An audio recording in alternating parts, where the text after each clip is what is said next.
the government and the environmentalists are shutting us all down from going to work. I honestly respect you 110%. You've made it this far in life. You're living your life. We need to work, but we also need to get along, make sure that we're obeying the laws, but the repercussions of what's going to happen if waste treatment shuts down, this is what some people don't understand. I'm done. My brother and I, with our 2 businesses, employ over 100 people. Okay? We're done. We're all done. Yeah, and we have Wolf Run Marina. Granted, okay, we're upstream. We're upstream, that's great. But you know what? There's just as much pollutant up there.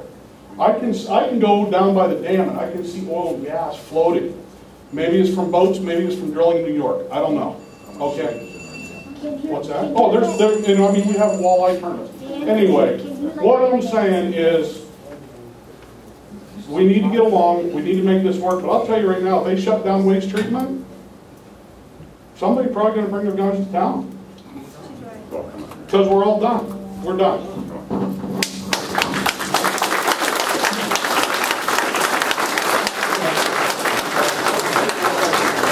Wait 1 second. Let him answer this, please. Whatever. Oh, I just wanted to make a brief comment. We have a big problem that DEP has not been active about what's been going on, and you know, I think that's a real problem. That DEP isn't here, that they don't want to talk to the public. That's a huge problem. They're supposed to work for us, and that's one of the reasons that, you know, we're here to push them as much to do their jobs as anyone. We certainly think Waste Treatment Corporation can make a healthy profit and continue to protect the environment.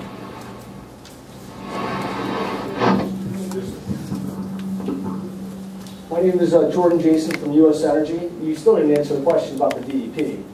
I know a lot about cease and desist, and the state has no problem whatsoever issuing a cease and desist or showing up on any location of ours, as well as the EPA, any day of the year. And you're telling me that there was something that bad going on, that the DEP is that incompetent not to shut them down? No way. You didn't answer the question. Okay.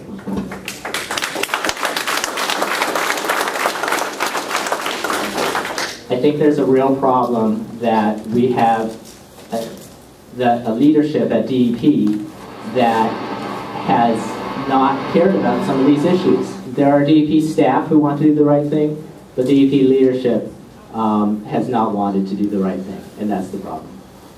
Why don't they go after DEP instead of little guys? Yeah. Somebody's got a hand up over there. Yes, sir.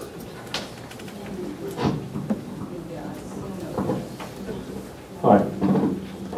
I actually share your goal of safe and clean drinking water. With respect to your platform to achieve that goal, though, I would ask you when it is that you would stop perpetuating either mistruths or outright lies. Let me give you some examples, and perhaps you'd want to respond to them this evening. The notion that DEP is not active. The DEP was the genesis for waste treatment when it opened more than 20 years ago. It was the DEP's initiative that brine stopped being dumped on the ground, as it had been for over a century. And it was the DEP that motivated the creation of waste treatment and has worked with waste treatment for over 20 years. How you equate that to the DEP not being active strikes me as an extreme mistruth. I'd ask you to respond to, since I don't think mistruths are going to advance your platform. Another mistruth, I picked up your paper that talks about what hydrofracking and wastewater really means to us. That's mine. That's not his. Oh, You can ask me. okay, I picked it up here at your organization's. It's a West Side Alliance paper, but I'll answer your question. Well, it talks, but that's okay. You advance the same notions that water quality is decreasing.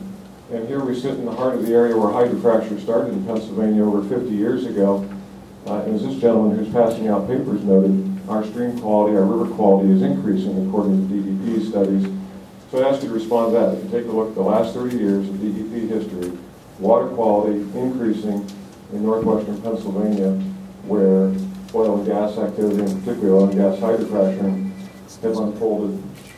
Just a third example, I'll give you, anyone listening to your presentation tonight would walk away with the impression that it's gas drilling, which is unconventional deep Marcellus drilling.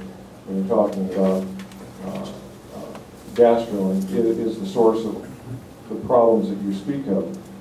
The water that's going through the plant, as I think Mr. Arnold made clear earlier, isn't Marcellus water. It hasn't been since the state asked waste treatment and other facilities like it to stop 2 years ago, and it stopped in accordance with that request.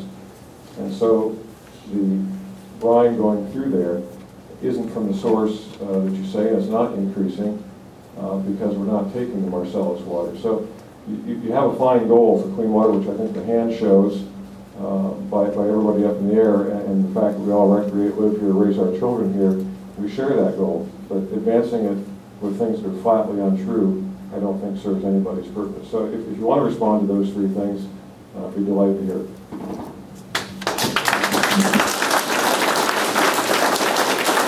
Thanks. I appreciate the questions. Those are good questions. So first, regarding DEP's role, I think that you bring up a really excellent point that DEP's use of environmental regulation has actually helped businesses like waste treatment. In other words, when you could just dump stuff on the ground, you didn't need a company like Waste Treatment Corporation. And that's part of why we've always believed that strong environmental rules protect jobs, they don't kill jobs. And we see that happening today, that if we have strong environmental rules about what we do with this wastewater, there are companies that are thriving under that. And it's really up to the management of waste treatment to figure out what the right way to go here is. So we do think that there are some real opportunities there if the company is willing to take them. In this particular case, we think that DEP has to spend 5 years renewing someone's permit. That is not being a proactive agency that's really trying to protect the environment, and that's one of our problems in this particular case. Regarding improving water quality, if you look in big pictures, whether it's in the state or the country, you can talk about improving water quality. The Clean Water Act, which was put into place in 1972. Since then, there have been great improvements in water quality in this state, and that's been really important. That's why we want to protect the Clean Water Act and make sure it's enforced properly. That's what gets us water quality improvements. Now, if you look at some particular places where some of the problems from gas drilling have happened, there is not increasing water quality, there is decreasing water quality. So you have to talk about, you can't talk about things in generalizations or say, over enormous areas we have improvements. You need to talk about what's happening in a particular place. When we look at a particular place, in this case, in terms of what's happening downstream of Waste Treatment Corporation's discharge, we see decreasing water quality, decreased ability for aquatic life to survive in the river. That's what DEP documented in their sampling study. And again, we can share that. What was the third question again? In fact, it's not taking any treatment from. Oh yeah, right. Yeah, thanks. Right. So the reason why we have stated that we think that there is some likelihood that some Marcellus shale wastewater is part of the mix of what's being discharged is because of the finding of radioactivity in both the discharge and in the sediment. Radioactivity is much, much higher in Marcellus shale wastewater versus conventional gas wastewater, but we know, and we said in our presentation, that conventional gas wastewater was obviously a part of what Waste Treatment Corporation has been taking in. There aren't records at the state which indicate to us what's being discharged. Like I said, we've just looked them all up. They all said 2012, 2013, everything's being recycled. So, maybe that's a problem with the state record keeping. We don't know, but that's why we have some questions. Yeah, if I just have one follow-up.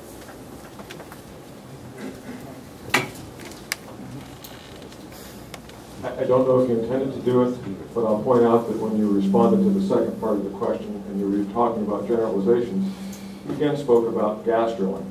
and you were speaking about gas drilling, which I'm equating, I think in all your comments that you made thus far, to unconventional shale Marcellus drilling. It was in that context that you talked about alleged decreasing water quality here in northwestern Pennsylvania. And I'll just say back to you that if you look at DEP statistics, water quality is increasing in northwestern Pennsylvania.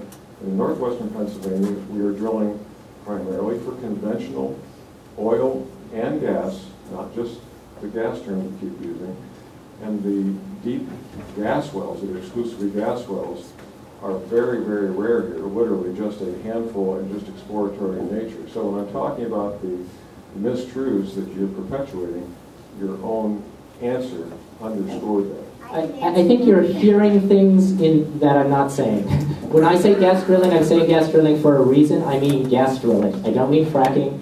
I don't mean hydraulic fracturing. I don't mean shale gas. I mean gas drilling. So that includes both shale gas extraction and conventional gas extraction. I'm including it all together. That's why we purposely use the word gas drilling instead of saying fracking or something like that. We're not just talking about fracking. And again, I tried to be very clear. We're talking about a specific problem in a specific place that DEP itself has documented. That's the stretch of the Allegheny River downstream of the discharge of waste treatment. That's where we're seeing a problem, and that's what we're here to talk about. You do recognize that nobody in this room is a gas driller. You understand that? You had your question. That's sir, fine. and Someone Yes, else sir, is right behind you. I'm not yelling at anybody. Someone else's turn. I'm just trying to be clear. Wait 1 second here. Can you just clarify for me too? Well, when was this test done that you're all talking about? When was it done? Yeah. It was in October 2012. Okay. Does that help you on the October 10th? When was the control? And who did the test, please? The Department of Environmental Protection, out of the Northwest office, the Water Management Division, did testing upstream and downstream. They were all done at the same time in October 2012. And where were these results posted? DEP has, that DEP's documents, studies are available to the public. We brought copies of them here tonight. Our fact sheet summarizes some of their findings, but again, we can make that available to people. You cited administrative delay as one of your major concerns with the DEP's operations regarding this issue. I'd like to know how many freedom of information requests you operate the DEP with in your pursuit of this endeavor. We didn't do any FOIA requests. We did a file review at the Northwest office. They have a fair bit of information available online, all of waste treatment, like the 400 violations that waste treatment reported to the state, that's all available online.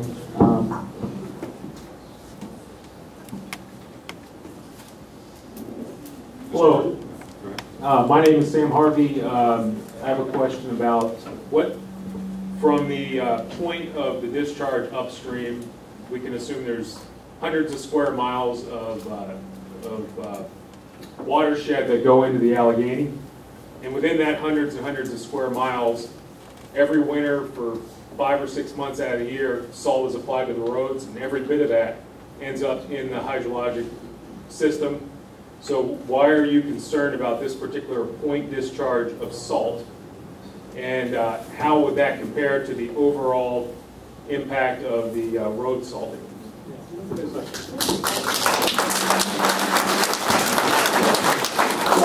Yeah, that's a good question. I think one of the reasons we're concerned about this particular point discharge of salt is because it's so large. I mean, we're talking about 100,000 pounds a day. It's an enormous amount of salt, and yeah, you can see it's on our sheet. I can show people all the data. I mean, it's dissolved in the water. Don't get me wrong, but it is an enormous amount of salt in one place, and that's part of what makes salt dangerous is when it's concentrated, right? I mean, obviously, the river can take a little bit of salt spread out over a large bunch of river, but you put a lot of salt in one spot, that's going to be more of a problem. So That's part of what our concern is. I think DEP did their study in October, so it wasn't affected by road salting yet.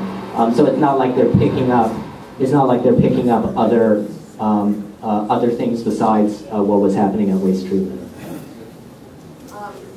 My name is Susan. I guess what I would like to say is I know everyone loves the Allegheny. We all want it to be safe. We all want it to be clean. What I don't understand is you're worried about jobs. You need Waste Treatment Corporation to take your wastewater to. So why aren't all of you demanding that wastewater treatment improve their plant so it doesn't make you all look bad? You also need to take a waste treatment plant. We need you for our wastewater. You do it right so we have a place to take our wastewater and we can continue to do our jobs and create jobs. All of you need to be demanding that of him.